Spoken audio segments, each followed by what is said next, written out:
year, they are finding the success they could not find last year. This roster gelled together. It came together at the end. And this is one of the best runs potentially Hanwha Life as an org will ever get to make it to that coveted grand finals. It starts here with the draft. Absolutely. See exactly how it is going to go. Already, the Maokai taken away from Peanut. I believe last count was 10-0? 11-0 now. 11-0. There you go. The Ashe banned away against Keria, an understandable one there, and of course, an obvious flex because Ashe Rumble has been a bit of a thing as well. Keria, of course, debuting it in the support role here in the LCK after taking some notes from good old Life over in the LPL, of course, formerly on Hanwha Life Esports as well, which is pretty cool. They're going to take away the Kench here. The Senna is still available if Guma wants to play it. They could run the Nautilus with that since that's also open. It would make a Zeri pick pretty weak. I don't think you want to run Zeri into Senna. I think it's a Viper Varus angle if that is pushed through. There's 3 bans towards Peanut. And it will be the Twisted Fate here. That is crazy. Just to start things off. I mean, Senna Nautilus is available, Wolf. And it's making Hanwha Life Esports make the decision. Now, if they end up picking the Senna Nautilus here, there's a few picks they could face. Obviously, the Lucian Nami could be the Varus pick. And I think it's a pretty easy call. It's Delight. Yeah. I mean, it's Delight on Nautilus, so, and it's Viper on Senna. There's not much else you need to say when you lock those picks in. And they think they're going to outrange it in the early game with the Jinx Thresh. And this is the Guma late game crit pick. It's this and the Aphelios. If you're playing against Viper that you absolutely can match him with. And Keria's iconic Thresh, we haven't really seen it too much in recent times, but it has come back in a big way here with Jinx. Yeah, and Delight was the one that actually picked up the Thresh first off here. Keria hasn't tried his hand at it after the Thresh was a little bit buffed back towards relevance. It's something that we have seen players utilize very, very well when there are the less mobile picks, such as the Jinx, towards that bottom side. I do think it's just a gigantic gamble, though. This is an extraordinarily explosive draft from T1 to leave open the Senna Nautilus in the very first game. And this is one of those things that T1 does often like to do. They take all of their risks at the beginning of the series. I think that's a wise choice, too, when you have the depth that T1 has. As Taliyah will be taken away from Faker here. Jace is gone. The Rek'Sai pick still available. Obviously, can be tough in the early levels to face off against the Twisted Fate, but you get any money, and the Twisted Fate just doesn't hurt you anymore. And we could see them try to control that top side of the map, play the safe Azir lane, and then try to, pilot Peanut towards the bottom side to make sure this Senna lane doesn't end up having any problems, doesn't give too much plate gold over. The Lee Sin that made it this deep into the draft, I think definitely deserves a look here, considering Oner has been so fantastic on it. They don't have the Poppy this time around. Aatrox, another pick that we could see T1 ban, has historically been very good with this Senna. So Aatrox is up, Rek'Sai is up. See what Doran wants to play. May just save that pick for counter here in R5. Could be one of those options. They might be flexing the Twisted Fate, I guess, but it's probably not likely. We did see the Rek'Sai do relatively well into it, though. Peanut probably wants to lock away his pick, try and deny something from Oner at the same time. Sejuani, Xin Zhao, lots of things still up and available, and it looks like it will be the spear wielder himself in the jungle for Peanut. Does feel very strong into a Twisted Fate composition as well as a Jinx composition, having that Crescent Guard to make sure you can't be blown up and then the Jinx gets excited. Very frustrating to play into this beefy jungle that's going to do a ton of damage as well. Now, this was the X factor.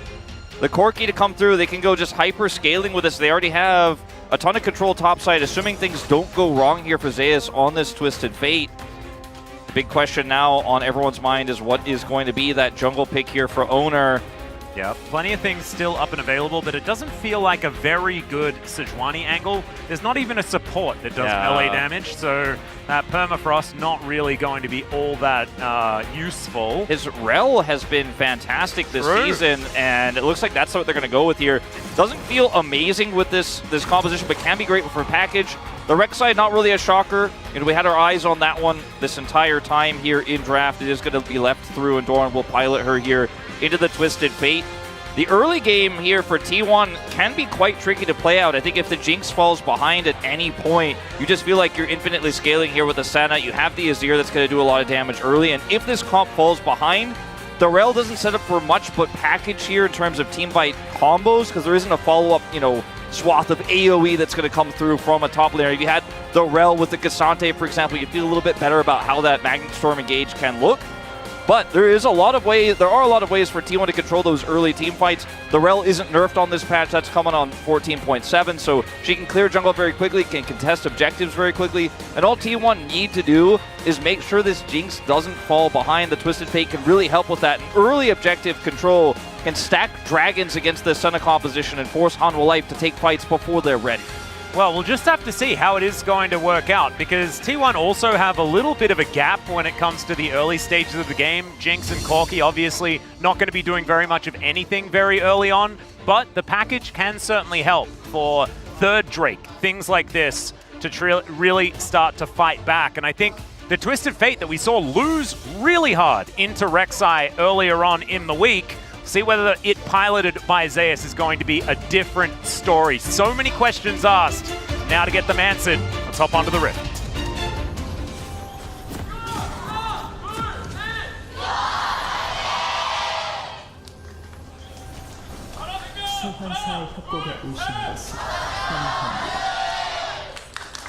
All right, here we are, ladies and gentlemen.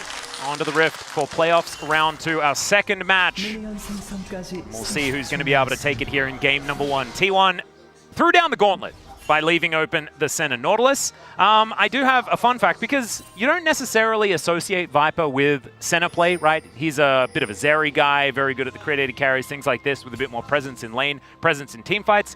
Viper has a 46 KDA, 100% win rate on Senna. Yeah, he's pretty good at it. It's not bad. He's pretty good at anything that goes late, even if it's not fancy, even if it's just a little bit more finesse, as the Senna often does end up being.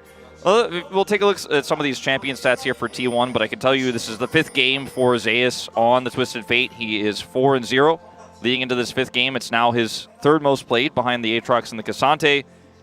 And, you know, you look at some of these other picks here.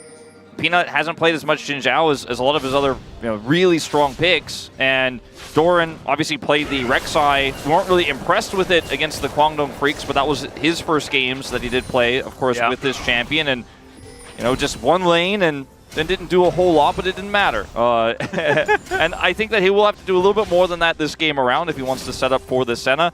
It becomes a very difficult target to kill later on. Faker 5-0. Probably get the stat on exactly what his win streak is, because it is very long at this point. I always lose count.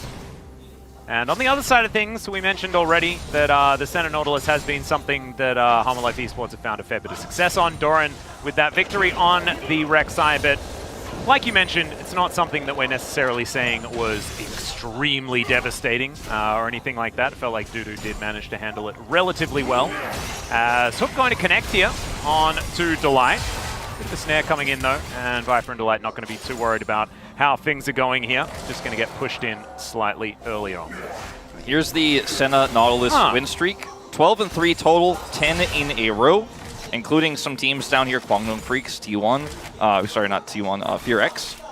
T1 would not be surprising to have on that list, but some of the other teams is Peanut. Yeah, Faker taking a fair bit of damage here. Wind Becomes Lightning is going to connect, but Faker still able to just Valkyrie his way out, and Zeka's health bar does not really help him out too much here. 8-3 is going to be the win rate for Corki into Azir. Corki Azir has been a tale as old as time. There 22. Is that graphic you were talking about. 22 in a row as Oner comes down, gets the flash out from Zeka, and he'll immediately go home.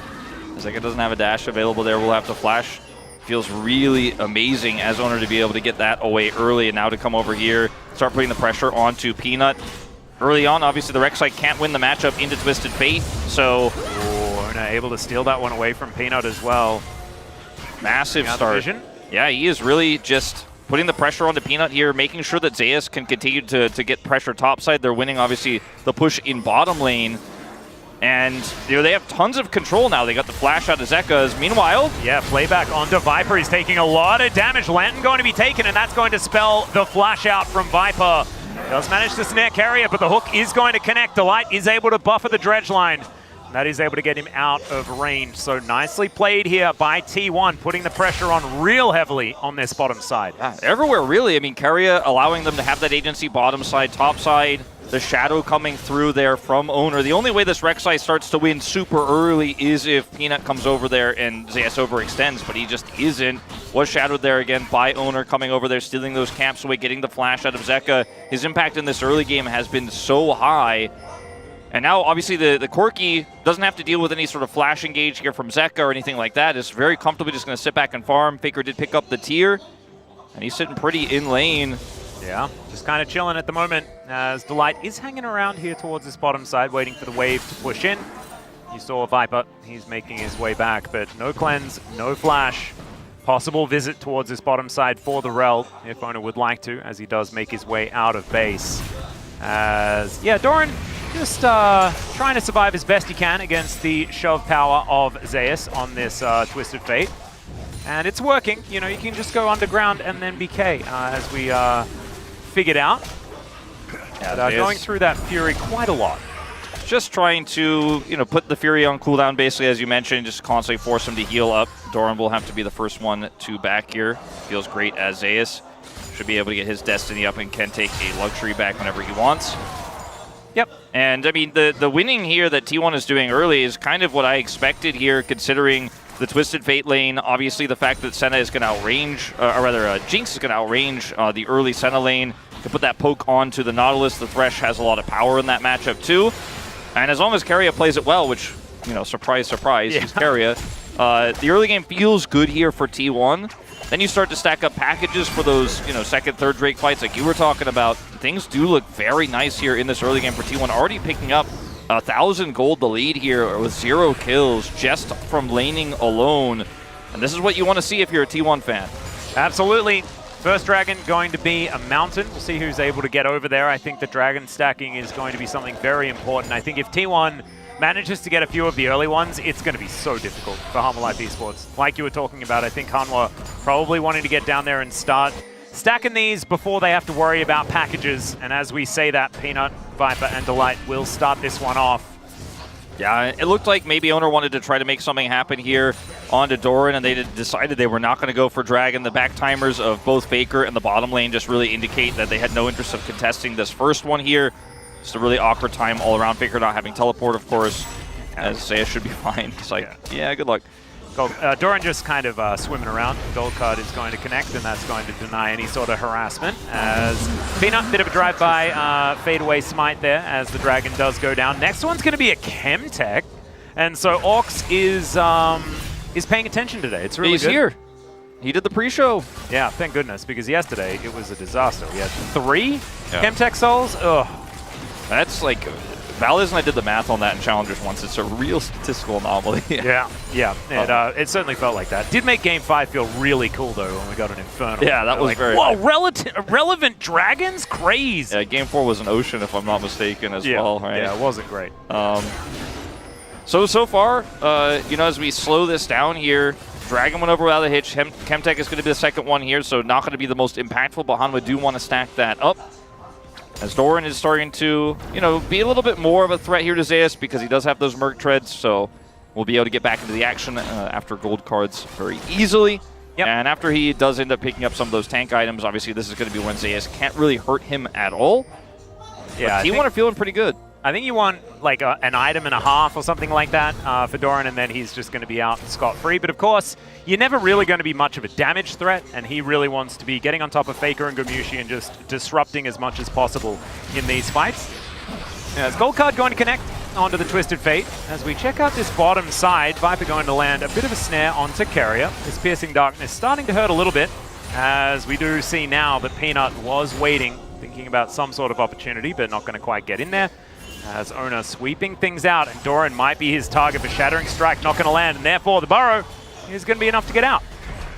Very close call there for Doran. May have had to flash otherwise. With the Rel having level 6, you hit that Shattering Strike, then the gold card comes through, then the Magnet Storm comes through, and you are not going to be that tanky with sitting on just the Merc Tread. So you know, you can heal your way out of a lot of things. So that one I don't think he would have been very happy with, as Oner is just continuing to put the pressure on here. And as Rel, you know, on this patch still you can just contest objectives like this. If Peanut has no idea. Yeah, Viper's moving up. Keria in the area as well. Oner, I think, still unseen as Peanut will now walk into the brush and figure it out. Peanut does manage to get the smite, which is pretty impressive against Darrell. And so, going to be able to get out of there relatively happily, but full information to T1 with the fact that Viper is towards his top side of the map and Peanut is shadowing. It means that Zeus not going to push his luck here towards the top side of the map, and we'll have some equalization. Still, really, no first blood. Yeah, and really cool play there from Keria. You know, oftentimes supports do struggle to get advantages against the Nautilus, you know, that sits on bottom side with teleport, so trying to match the center roam here and allowing Oner to continue that pressure top side. Yeah, he didn't end up with a successful takeaway there of the red buff, but it was a good try, and he's just shadowed there by Keria, who has the lantern for him, so really no risk to Oner whatsoever. And if Faker tries to rotate up there, you know, maybe there's a play that could be made if Zeka makes a mistake, so just constantly putting the pressure on. Speaking of which, Peanut is now going to find Oner, gets a full combo here as Oner is just trying to get himself out. Emperor's Divide, and they push the rel away. The crashdown is going to come through as Shattering Strike is a fair bit of value, but it's not going to get out of the Void Rush. That is first blood going over to the Rek'Sai. Yeah, it looks like he just scared that perhaps a flash would come out there, so just uses the ultimate to guarantee the kill. And this is a problem for Zeus. Doran getting a little bit accelerated here isn't going to be game-breaking or anything like that, but Oner ultimately decides not to flash there. Will be the end of his life. And that is, you know, a good choice. I think all things considered probably dies anyways there, and we'll now have it for the engage as Faker, out of his depth here a little bit, holding this package. Yeah, he's able to play with relative abandon when it comes to danger, just because that package does afford you so much safety. And so able to walk on in there. Still, Zeka being able to grab his first assist of the game. I think we know Zeka not necessarily as a laning Azir, but more as a team fighting Azir, one able to find some of these angles for the Emperor's Divides, and we'll see whether that is going to be the same thing as Doran is in trouble. Ladies and gentlemen, let's see whether he can get himself out of this one. Teleport is going to come on through as he's trying his best. Dives on top of Keria here as now Faker taking a lot of damage from this turret. Super Mega Death Rocket connects onto Zeka, but I think that Life Esports have kept themselves alive there towards the top side. See whether Gumayusi can do the same in the bottom lane, and it looks like he will be able to, stifling the pressure on both sides. Yeah, the dive a little bit mishandled there by T1, but also they see the teleport coming through from Zeka. They don't want to hard force it, and the aggro juggle was pretty decent. As we're going to go back to this play here onto Oner, just sticks around a little bit too long. Faker is backing as well, so nothing he can do. Was just desperately trying to get to his blast cone. Knows he's out of flash range to flash to the cone, and decides not to use it, which I think is wise, but probably shouldn't have been pushing that far up. And the defense there of the dive topside was pretty successful. Zeka did not have his ult. He does now. Faker, no package available here as Peanut does slow Faker down. Oner is going to be here. Flash out from Faker, but there's the audacious charge from Peanut. They get the knockoff, and Faker is going to be taken down, and Emperor's Divide immediately follows. Oner this time is going to be able to flash, and will take the lantern away to safety, but still 2 kills for Life Esports. Really massive start here for Hanwha Life, and one of those kills going over to Viper here. This is not what you want to see as a T1 fan. Doran just trying to do what he can. The Ghost is going to be used here from Zeus, who's just throwing so many cards at this Rek'Sai, who will eventually just be able to hop in a tunnel and get himself out. Life will be able to take the prize of a Drake unless Oner is able to do something about it. They do get a bit of information as he gets on over. There's going to be the steal, but it might be a sacrifice of his life as well. Magnus Storm comes in and he takes the lantern! And Keria is going to save his jungler. And T1 are just so good at this, man. You know, when you see the observers pan over towards Oner on the wall, he's got his Hex Splash, Keria's got Lantern, they have Super Mega Death Rocket. They're going to try every way they can to prevent the Dragon stack, and it is successful this time around. Now, Ocean Soul being the soul here, you know, arguably a much stronger soul here for Hanwha Life, considering they have this farming Nautilus and the Rek'Sai. But at least it's not going to be the next Dragon threatened soul point. Good play there from T1 to deny the Dragon. The gold lead is still theirs right now, still holding 5,000 as the advantage, but Keria's starting to get a little bit closer to online here. The Senna getting stronger. Obviously, the Azir now having Nashor's Tooth. The early game has felt pretty good for Hanwha Life, turning things around, as this is just a lot of greed here out of Faker. Has Valkyrie, but as you mentioned, no package. The escape range here, not large enough. And then I appreciate Peanut also following for the flash after the stun comes through from Oner, making sure he can get that knock up there onto Faker. Zeka tries to get Oner here, but look at his flash only.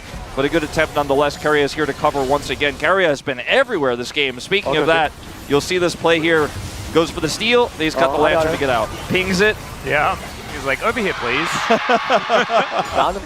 Success. Really nicely played there by T1, and Keria, always a joy to watch on this Thresh. You remember the Q buffs on Thresh where Keria landed like 11 deaths in one team fight? That was so silly. It was very silly. Thankfully, we don't quite have death sentence at that low of a cooldown anymore. Would be a little bit broken. Super Mega Death Rocket is going to spot Doran out as he is fighting with Shelly right now. A bit of a void battle. Viper decides to avoid it. He's like, Doran, you can take it. You can go underground. It's fine. Yeah. I'm not taking this damage. You can. Viper is getting scary, though. We can see that he is behind in gold and stuff like that, but Delight actually keeping up. So as far as the 2v2 is concerned, pretty even. Most of the money is, in fact, on Zeus. As we can see, does have his static shiv, very close to the rapid-fire cannon, I would assume, and is extraordinarily far ahead of basically everyone, but notably Doran. Yeah. As, passive, etc., he is going to get pushed away from his turret here now, and Doran and Peanut will be able to put a decent amount of damage onto this. Only have one Void Grub, so not going to be pushing this one down very quickly, as Zeka does have ult flash. Yeah, he does, and he also has Viper coming down here towards this bottom side, as Emperor's Divide is going to be avoided. Oner was taking up the turret for such a long time, though, and is just going to fall down. Viper just great positioning here. Gumayusi Keria just a little bit late to the party. Oner a bit of a miss on this one. Well, Super Mega Death Rocket, can he get flashed there? As that is a lot of respect given. And now Destiny coming on through. Zeus will find the gold card, and that is a very comfortable kill. Snare should be able to keep Viper safe, but that is still so much damage done, and the acceleration of the Twisted Fate is well and truly continued. Yeah, now they're going to try to counter drop this Rift Herald here in mid, and they should be able to get a decent amount of damage on this turret. See how long they can stick around. It is a Nautilus and a Xin Zhao here trying to push this down, but with the minions, they should be able to get it very low. And T1 are just saying, well, we have a much longer push. We have 5 Void Grubs. Yeah, that is going to be a death sentence onto Doran as well, who is going to get flayed back. Viper will find his way back here. They should be able to keep this turret alive, but it is not exactly very healthy. No, definitely not. Neither the mid turret that does survive here or that inner there on the bottom side. All right, Peanut taking a lot of damage here from Faker, who's almost towards his items. Peanut decided to go in, is very aggressive, as now they're just looking to try and lock down this turret. They will be able to do so. Zeka able to get a few autos in there. That will be the outer in mid lane taken down. A lot of map control and power with that Drake falling. You mentioned that turret falling. Yeah, you mentioned the Twisted Fate as well, how much gold he has. He's leading the farm right now. He's 40 CS up on Doran. He did pick up that turret, of course, bottom side, as well as that additional kill onto Zeka. So he is pretty big, but how well will he utilize gold in the late game? Twisted Fate often a champion that, does end up doing a decent amount of damage when you get to late game, especially if your team is crushing it. We see full build Twisted Fates. We've seen it from Zeus multiple times where he actually ends up just crushing through even a Casante's health bar. But on the other side, it's Viper who's getting to be quite large here for Hanwha Life, and the question becomes now which one is going to have a larger impact as we push through this game. I think a lot of that will depend on how many of these Ocean Drakes Hanwha Life can stack up here against the poke. Oner is going to come on over and take away the Shellfish. Peanut's like, that's a relic. Yeah, he's like, no, I'm just not going to be able to do it. I'm not going to waste my time. As gold is entirely even. 5 seconds until our first Ocean Drake of the game. As Doran teleporting to the mid lane. They are not wanting to give this one up without a fight. Gold card locked here by Zeus. Going to throw it at a Drake for the moment.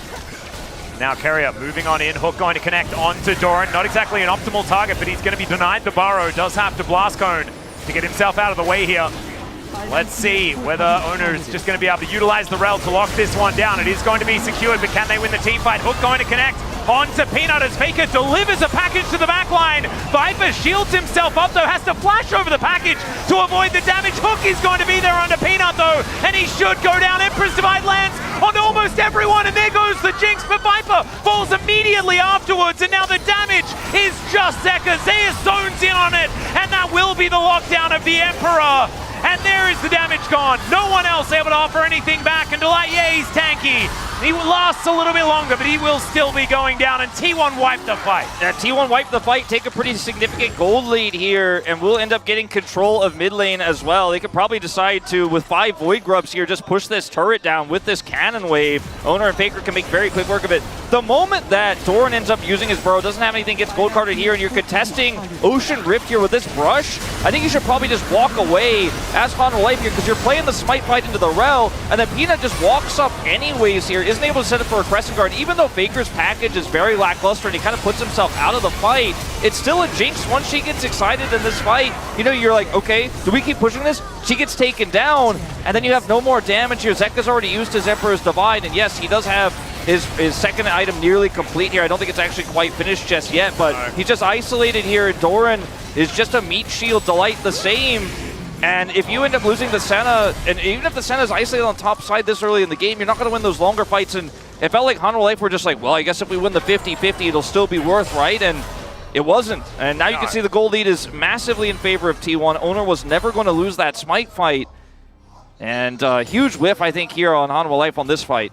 Yeah, it's not really what you're looking to see, as Faker able to get a couple of kills on this Corki so far as well. Still not really with that first item completion, so I'm a bit scared because already he's doing so much damage. Does have the transformation on the Muramana, but it doesn't, like, the news doesn't get better for Hanwha Life Esports, right? Like, Corki, once you hit those couple of item spikes, you're absolutely devastating. We saw already, you know, Gumayusi was taken down immediately in that fight, but T1 still had the damage to keep on going because Zeus exists, right? They've got triple damage threat on the side of T1, and so as soon as you do get those first couple of kills, it is so difficult to continue fighting because you just don't have the same level of damage. Yes, you've got protection, but not so much the damage, and Hanwha Life Esports just needs to be more coordinated in these fights if they want to get this one done. You know, we've seen a lot of, you know, more defensive Azir played with Senna out of some of our top teams. You know, we saw that from Faker, we saw that from Chovy, actually, even Showmaker playing the Grasp Azir a little bit more defensively to keep the, in this case, Viper alive, keep the Senna alive in these longer fights, and itemize for that, but it's just going to be looking for engage as the way Zeka is playing this, and that's not surprising given Zeka's playstyle in general, but I think they're going to have to slow this game down, and that's frustrating into a Corki. But if they just keep trying to match T1 in these early objective fights here, I mean, I say early, it's 20 minutes, they're going to be in trouble. Zeus just going to very comfortably take the inner turret and gates his way out. Tunnel over for Doran, but he's only able to pick up these minions, not able to save his structure. And so 3,000 gold is the resulting lead for T1. They have a Drake advantage as well. Things for this Corki Jinx composition are looking absolutely fantastic at this stage of the game. They're looking for a pick here with this teleport from Delight. Yeah, but it's package available as Keria and Oner are in the area, so therefore should be absolutely fine. They're going to clear this vision, but starting the Baron, I mean, T1 definitely will just contest here. This is a pretty interesting call from HLE, considering this is a Senna early on. Fate can't actually make his way up here, so Hanwha Life Esports are just saying, we have 5, you have 4, and at the moment it is 3. Hook going to connect, as Oner's Magnus Storm is fantastic. He's lasting for so incredibly long, and gets his way out as well, but still, Doran able to lock that one down. Zeus is now in the front line. This is dangerous, but the Jinx is now going to get excited. That is the second kill, as the front line has been wiped out. And now Doran, the last one remaining with any kind of health bar, and Hanwha Life Esports going to have to get out of there. On one hand, I can appreciate the call here from Hanwha Life Esports. It's decisive. You know the Twisted Fate doesn't have teleport. He doesn't have Destiny because he just used it to get out of the bottom lane. But you're also dealing with T1's composition that turns on engages so well. They have Rel, they have Thresh, they have a Jinx. If they get even one single pick, you were going to lose that longer fight every time. And it was a lot of resources used onto Oner, whose counter Magnet Storm is so good. And this is why Rel is just so strong on this meta, because she can contest smites, she can walk forward, because if you hook onto this Rel, it's super easy for the Magnet Storm re-engage to come through, as you see here. Senna Ultimate does a lot of work here for the side of Hanwha Life, getting them that additional heals, the shields. But as soon as there's a kill here, you know this one is done, so there is no way to compete with Gumayusi excited at this point. Even with Zeka still having his ultimate, he is just going to be outranged by this Jinx, and she can play very carefully around this Thresh. And if you go in as Zeka in that moment, you're probably just going to get hooked by Keria. Yeah, not a whole lot they can do about this. Is you can see Hanwha Life Esports were thinking about this Drake. Did manage to start it up, but they will give that one away as package now collected for Faker. Does have teleport available as well, but won't need it. Has that extra movement speed, and I think Life Esports just realizing that it's probably not worth it to fight over a third Ocean Drake if there is Faker with a package right there. He has Spirit Sojourn completed as well. Corki is starting to become very, very frightening. And it's, you know, a call maybe here to try to trade objectives, but it's not decisive enough, I think, for Hanwha to actually start this up.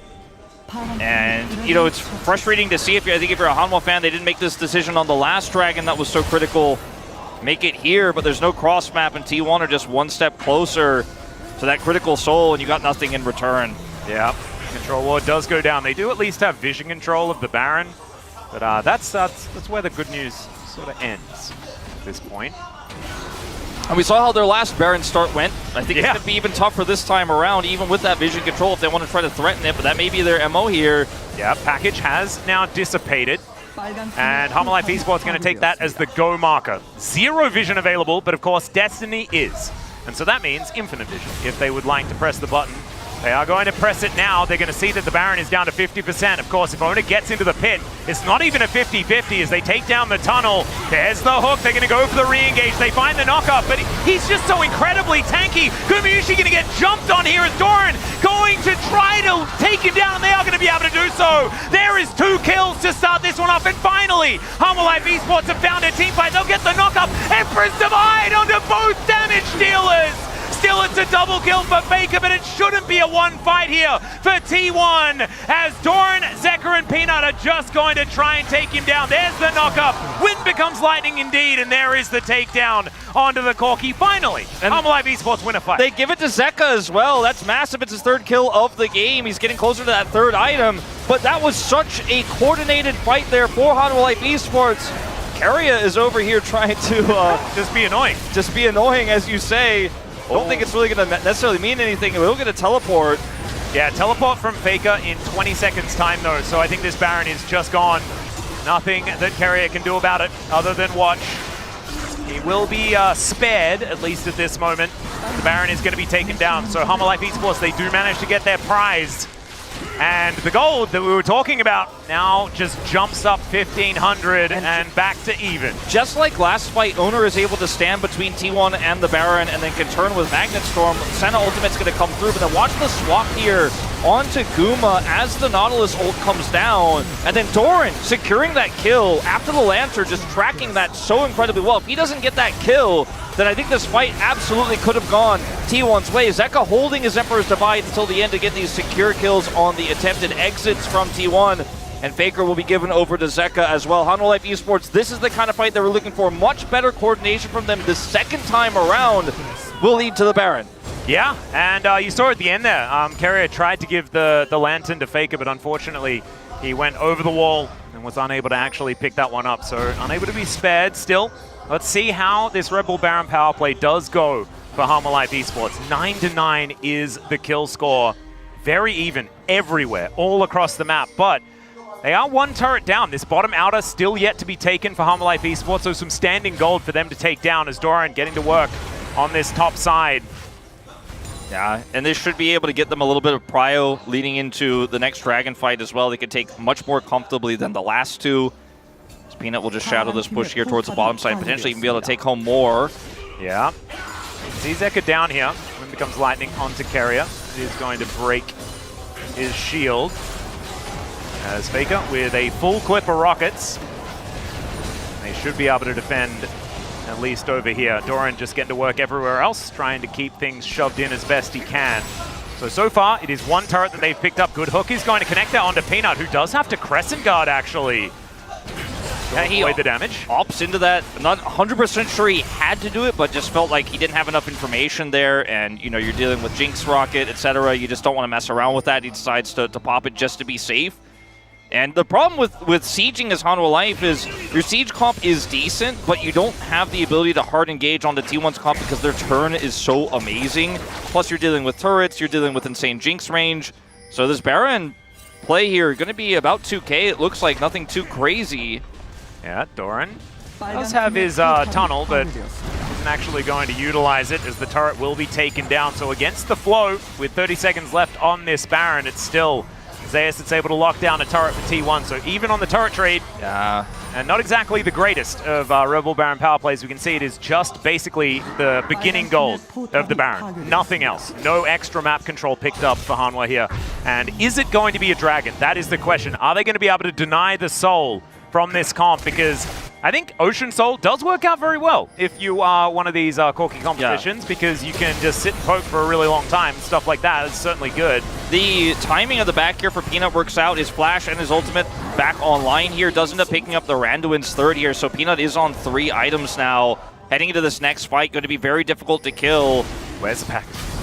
Package is not there. Destiny has been popped here, so Hanwha, their positioning 100% known, and there is the Drake. They're going to start the fight as well, as Oner is going to have to crash his way down and out of there. Super Mega Death Rocket this time not going to work out as the tunnel out from Doran. He is still at full health. He can play that front line if they would like him to. And he's just tunneling around, does manage to eat a gold card for that one, as now T1 with positional advantage in mid lane. Looking to try and put pressure on this inner turret. The rest of Hanwha Life Esports trying to rotate their way around. This comp is pretty fragile here from T1. Besides Oner, they have to be so careful about staying in this mid lane and pushing any further, as if they get split apart, it is going to be a disaster. Delight did not ult in that last fight. Zeka still has Emperor's Divide. There's so many different ways T1 could get caught. If they want to try to get cute here, they need to be very careful and cautious. Ooh, Zap not going to connect onto Peanut. Neither does the hook. As when becomes lightning, he gets himself out of the way. Gold card at the ready. But he's going to flash on top of Viper. He does get into the mist, and he's able to get himself out. Immediate cleanse. That is a summoner spell in trade for an auto attack with a card on top, so you'd probably say that it's worth for T1. Well, still the flash was utilized by Zeus. Yeah, that's the other issue. I mean, I love this play if Viper doesn't have cleanse, but he did. So, you know, does get a small win there, and if perhaps they were able to lead into another CC there, it would have been absolutely worth it if they end up killing Viper, but they're unsuccessful. You could see in that last fight on the Dragon as well that as Delight becomes more tanky, he can just kind of walk towards Oner and say, yeah, normally if I hook you, you know, you Magnet Storm and then the team focuses me down, but I'm so big now that it's very difficult for you to do that, and the rest of the team could just play around me. The Senna's range now getting closer to that of Jinx's, and having the ability to actually slow fight these with a 3.5 item now with the arm guard picked up. Azir is really comfortable for Hanwha Life Esports. Seems like the tides have turned a little bit here when Faker doesn't have package. Oh, Peanut needed to have swept that ward that Doran was standing on, as Delight not going to quite find that. Still going to be the snare connecting onto Oner. 40 seconds on the Baron. That is going to be the next thing to watch out for here in this game. T1 currently with a lot of vision control, at least towards this river opening. Tremor Sense getting so much value here. Oh, yeah. It's always knowing where T1 are rotating. You can see that showcased here by our observers, those little rings you see on the ground. Doran knows where they're kiting back. Are they lurking there? Are they looking for a counter engage? This Rek'Sai is just going to give so much additional information to the side of Hanwha Life Esports as they kind of juggle for neutral here and start stealing away some of these camps, stealing away deep vision. Now T1 have grouped on this spawning Baron, 10 seconds to go. They have amazing turn. Faker is going to be able to pick up package here for this next fight. He's prepped his big rocket as well. This could be a game-deciding fight. Yeah, T1 already starting this one up as Delight in position. Flame Chompers go down. Hook going to go wide there. As Zeka now finally going to join the fight. The hook is going to connect. That's onto a flashless Twisted Fate as well. Still, he's able to kite this one out. The flash forward from Peanut, and Doran's able to lock that one down. But now the package is absolutely gigantic. Still, Doran just shrugs it off. They are able to take down Peanut, but Emperor's Divide connects. And that is the wipeout for Hanwha Life. They are looking to try and end this game. 9,600 in damage for Faker on the Corki. The package is big, but it's not big enough. And it looks like it might be the end of his winning streak here on said champion as Hanwha Life with a huge team fight win here, in Doran so consistently guaranteeing these kills onto Guma, even with the lanterns, even when the Jinx is over the wall. With that turn from Faker, it is not enough. Oh my god, the intensity of this game, but still, Hanwha Life now knocking on the front door of T1. These death timers are not exactly the longest, but the Nexus turrets are going down. Still Oner standing his ground, trying to take control. They'll take both Nexus turrets, but they're not able to end the game. And now, Destiny has been procced. Teleport to come in here, as Delight is in a lot of trouble at this point. He is going to be sacrificed And now Faker's teleported over. Is this the counter win now for T1 as the gold card is going to connect? Doran is not able to get out of this one. And that's Faker locking that one down. Remember, guys, the Baron is still up. Yeah, the Baron is T1 up. can just walk on over. And also, so is the Ocean Soul here for T1. They might be able to get both out of Hanwha Life's overextension. A miscalculation on ending the game. Vision here to see Zeka trying to threaten that mid push. The Nexus is open and naked, but it doesn't matter. You only have an Azir to worry about here. They tracked him well, and they will be able to turn the Baron around, as this fight is absolutely wild. But again, T1 have such fantastic turn, and when they have the cross here from Faker, when Hanwha Life go in, everything is spent on the Zeus, and so Faker's like, this is going to be one of the greatest packages in pro play of all time. As Hanwha Life Esports are super priced into this, look at the layering of damage here, and then Doran over the wall to kill Guma is so massive there. Without that play, I think T1 again have a much better chance with all that damage coming through, but they do ultimately win it and fail the push. And that is Baron plus Ocean Soul over to T1, and now they're suddenly back in the driver's seat. Yeah, they do have an exposed Nexus, which is a little scary, a little frightening, you could say. Hanwha Life Esports now going to push down with this super minion towards that exposed inhibitor, but there are still inner turrets in top and bot lane. And with the Baron, I don't think that Hanwha Life Esports are going to be getting anywhere near that Nexus at any point in time. Control ward put down as well, just to make sure there aren't any cheeky wards for the teleport still. Zeka and Doran don't have theirs up and available. As with 5 members of Hanwha Life Esports here, it is very difficult to defend. And now Magnustorm is going to get that engage on through. Peanut taking so much damage now, able to use Oner to try and taxi out, but the double knockup is fantastic from Doran. They take down the Thresh and the Rel, and now Gumayusi is exposed. He's going to get snared, and now the game is finally over. Hanwha Life Esports, it looked dicey after that push. Failed, but this time around, the Nexus will go down. And on the red side,